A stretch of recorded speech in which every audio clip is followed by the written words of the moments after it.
Hi everyone and welcome to another lecture for Agricultural Engineering 311. So today we'll be looking at filtration, and we'll be looking at pre-filtration treatments that you can do to the water, as well as three different types of filtration methods. And on a basic note, what is filtration? It's the process that you put the water through to improve the physical quality of the water by removing harmful components like sand, salt, clay, and organic material. And it doesn't improve the chemical or biological quality. So just to put it simpler, it's just a process that you put the water through in order to make sure that the water is cleaner and that physical objects that might be in the water will be removed before it ends up in your pipeline, because it can cause stoppages in your drippers and your micro sprayers. So that's why filtration is so important. We have two different ways of treating the water before filtration. So if you're dealing with water that's extremely dirty, then we have two pre-filtration methods that we put the water through to make sure that by the time it ends up at filtration, it's a lot cleaner. So first one is settling and aeration, and this is specifically for water with solids larger than 100 ppm. So you'll have them settle in a dam, and then you will aerate the water. So if there's a lot of iron in the water, then you can put oxygen into the water, and that will cause the water or the iron in the water to flocculate out and end up on the floor, as well as chemical flocculation. So treating the water with chemicals to bind to your solids in order to make sure that the water is cleaner. And then a settling dam. So that's a dam that doesn't have a lot of movement in it. So you have this big dam with particles in the dam, and then the particles end up dropping down to the floor of the dam, and your extract of your dam, so where the water goes into the filter, should be at the other opposite side of where it moves into the dam, to make sure that you don't end up taking up extra particles into your filter. And then backwashed water should be deposited far from the inlet.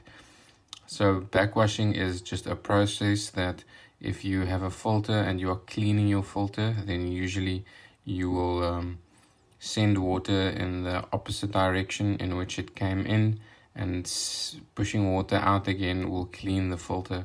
So when that water that comes out of the filter should be deposited somewhere else than the water that's coming into the filter, to make sure that you don't end up putting that dirty water back into your filter. And the long narrow dam is more effective for settling your particles. And here's another way of just making sure that through all of the movement, the water that comes into your filter is clean. So sand separators is another way. You can look at a picture of a sand filter over there. And they remove sand from the water by centrifugal action. The particle size determines velocity, and silt and clay difficult to remove. And you install it on the suction side. So on the right hand side here, you can see a sand separator. So you have your dirty water that comes in on this side, and this part of the sand separator is constantly spinning, and because it's spinning, your sand particles move to the outside edges because of the centrifugal force, and your sand ends up dropping down. So your sand will end up at the bottom, and then you will have your clean water going out at the top. So here's a picture of a sand separator, and it's a way to treat your water before you send it into the filter, to make sure that you don't overwork your filters. And then just the same sketch again, you can see the clean water going in. It's spinning on the inside, which forces the sand to move to the outside edges and move down, and then your clean water comes out at the top. So if we're talking about the filters on a filter system, There are three main types. You've got your mesh filter, disc filter, and then sand filter. And firstly, we'll look at the mesh filter. So mesh filters are the first versions of a filter system. As you can see on this picture, so it's basically just this piece of material with holes in that you put on your filter system, and this mesh with the holes in will catch particles that are bigger than the holes in the filter. So it's only one dimension of filtering. It only filters physical particles. So it's effective for sand and silt, but it can be blocked by algae. So a lot of organic material still makes it through.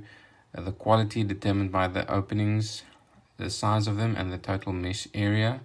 Then it's cleaned by hand after you've used it, and the low pressure drop over clean mesh is 10 kilopascals. It's also the cheapest method. So what is meant by this allowable pressure drop? What that means is if you have this filter and you've got your water moving in and it starts getting dirty, then the rate at which, so these holes in your filter will become blocked, and the rate at which water can then move through your filters, they get less. So there's a difference in pressure between a clean filter and a dirty filter, and that allowable pressure drop is only 10 kilopascals. If 10 kilopascals have been reached as a drop in pressure, then you know that you should clean your filter. Secondly is a disc filter. So here's pictures of a disc filter. You can see it's a couple of discs like this that's just stacked next to each other, and it's stacked very tightly. So the water comes from the outside and it moves through these discs into the inside, and so these discs and the membranes in them and how tightly they are stacked together, that takes out any physical obstacles like sand or salt, but it also takes out organic material and algae. So it's a better method of cleaning than just using your mesh. So you've got a grooved plastic discs. They've got 3D filtering, higher flow rate than mesh filter, so the water can move through quicker. So you can also filter more water at once. Then automatic back flash with clean water in the opposite direction with 2 filters in action. And again, if there's a picture to show, so if you want to backwash it, it just sends the water back down in the opposite direction and it moves out that way. And that is how you clean your filter. And they're the exact same as for your mesh filters. There's allowable pressure drop of 10 kilopascals difference with the clean filter. And then lastly, your sand filters. So these are your most complex kind of filters. You have sand, and then you've got gravel, and you are sending water in from the top, and it comes in, it drains through your sand and your gravel, and then it moves out again.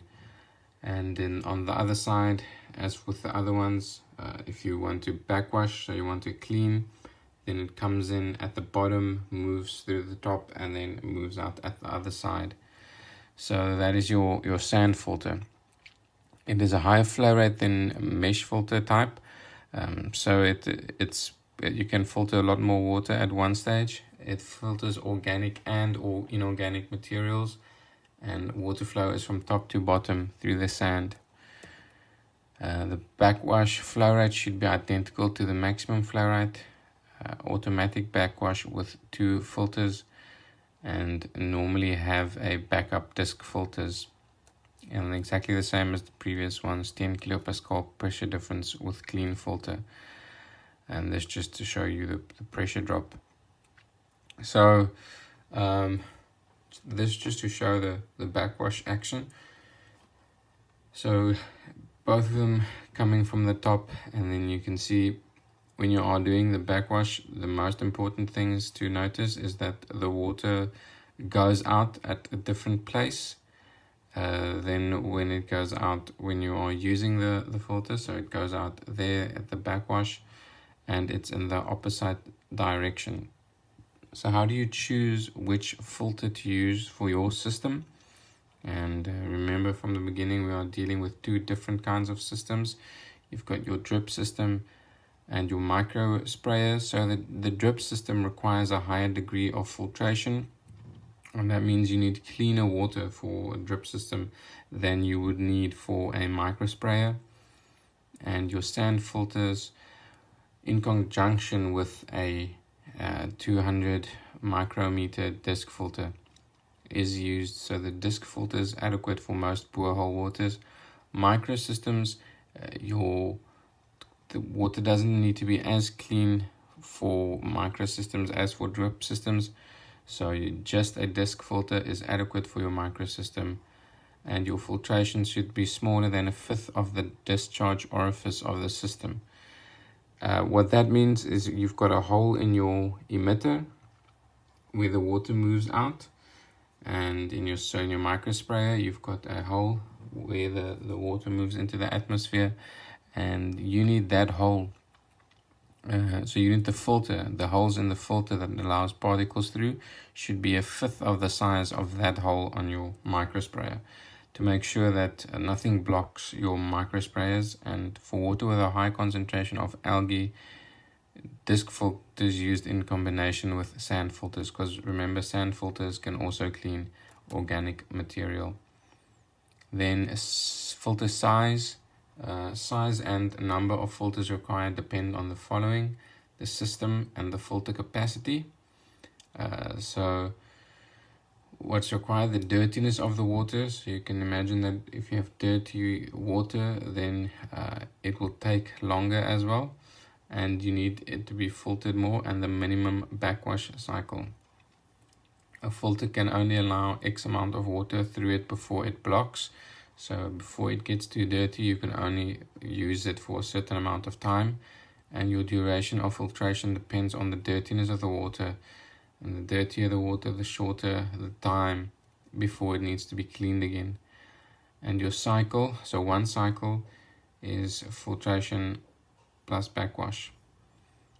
And you measure your duration till maximum pressure difference or more than 10% decrease in flow rate, and set the switch during backwash look until clean water escapes, and set the backwash duration or 3 minutes. So you'll backwash until you have clean water, and then you know that you have backwashed for a successful amount of time.